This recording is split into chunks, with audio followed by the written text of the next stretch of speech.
السلام علیکم دوستو، اب آپ دیکھ رہے ہیں قرآن سرچ ٹی وی۔ میں ہوں محمد جاوید۔ اللہ تعالیٰ نے چرند اور پرند اور تمام مخلوق کو بے مقصد پیدا نہیں کیا۔ اس جہاں میں اللہ تعالیٰ نے اپنی ہر مخلوق سے کچھ نہ کچھ کام ضرور لیا ہے۔ جانداروں میں ہو یا انسانوں میں، اللہ تعالیٰ نے کوئی چیز بھی بے مقصد پیدا نہیں کی۔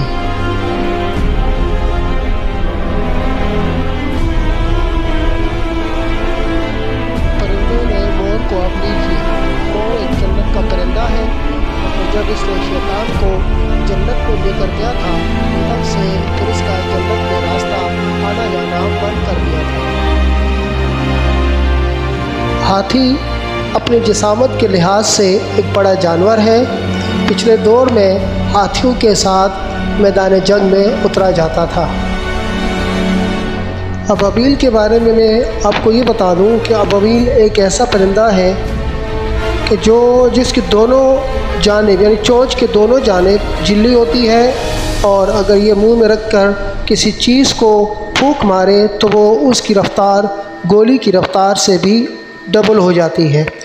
اڑان کے لحاظ سے یہ پرندہ بغیر آرام کیے 3 سے 7 دن تک اڑتا رہتا ہے، اور یہ اونچی جگہوں پر اپنا گھر بناتا ہے تاکہ اس کا دشمن اس پر حملہ نہ کر سکے۔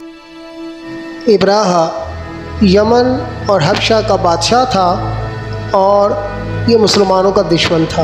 مذہب کے لحاظ سے یہ عیسائی تھا، اور وہ مسلمانوں سے خائف بھی تھا۔ ایک روز اس نے دیکھا کہ لوگ شمال کی طرف جا رہے ہیں۔ اس نے لوگوں سے پوچھا کہ تم کس طرف جا رہے ہو؟ انہوں نے کہا کہ ہم اپنے خانہ کعبہ کی طرف جا رہے ہیں۔ پھر اس نے سوال کیا کہ اس طرف کیا کرنے جا رہے ہو؟ لوگوں نے کہا کہ ہم بیت اللہ کا حج کرنے جا رہے ہیں۔ ابراہا نے کہا کہ میں تمہارے لیے گھر بناؤں گا، آئندہ سال تم لوگ وہاں آنا اور حج کرنا۔ یہ باتیں ہونے کے بعد لوگ اور بھی خائف ہو گئے، اور اس طرح سے یعنی قریش کے لوگ چھپ چھپ کر بھی عبادت کرنے لگے۔ ابراہا نے ایک بہت بڑا گرجا گھر بنایا۔ تمام یمن کے عیسائی یہاں آتے تھے، اور وہ چاہتا تھا کہ مسلمان بھی یہاں آئیں اور حج کریں۔ اس کے ذہن میں اقتصادی اور معاشی حالات تھے تاکہ یمن کے حالات بہتر ہو اور ان سے ٹیکس وصول کیا جائے۔ قریش والوں کو یہ بات بہت ناگوار گزری، تو بنو کنانہ کے ایک شخص تھا کہ جس نے اس گرجا گھر میں پیشاب پخانہ کر دیا۔ پھر اس کے بعد ابراہا غصے سے تیش ہو گیا، اور اس نے قسم اٹھائی کہ میں بیت اللہ یعنی خانہ کعبہ کو نعوذ باللہ ڈھا دوں گا۔ وہ اپنی ہاتھیوں کی فوج لے کر یمن سے روانہ ہوا۔ اس کی فوج میں زیادہ تر ہاتھی تھے۔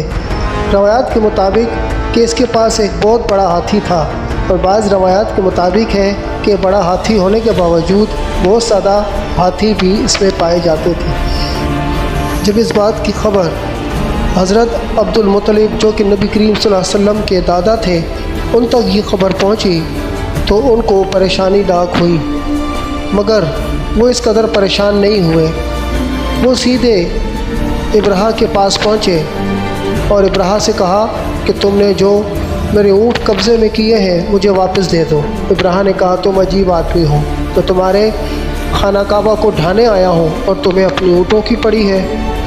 ابراہا اس بات پہ اور بھی تیش ہوا۔ عبد المطلب نے کہا کہ اونٹ میرے ہیں اور میں اس کا مالک ہوں، اور خانہ کعبہ کا مالک اللہ ہے، اور اللہ ہی اس خانہ کعبہ کی حفاظت کرے گا۔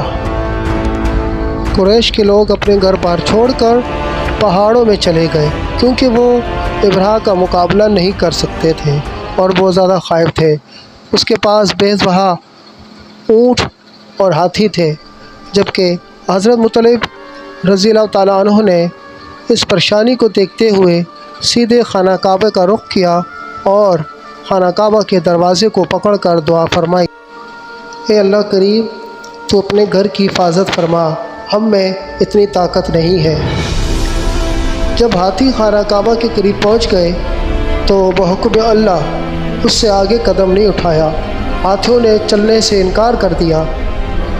تھوڑی دیر نہ گزری تھی کہ پرندوں کا ایک جھنڈ اس فوج کے اوپر آ لپٹا۔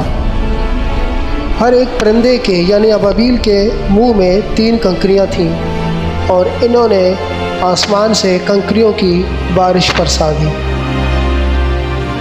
نیچے موجود ابرہہ کی فوج ایسے ہو گئی کہ جیسے کھایا ہوا بس، کسی کو سنبھلنے کا موقع نہ ملا، اور اس طرح اللہ تعالیٰ نے اپنے گھر کی حفاظت ابابیل سے کی۔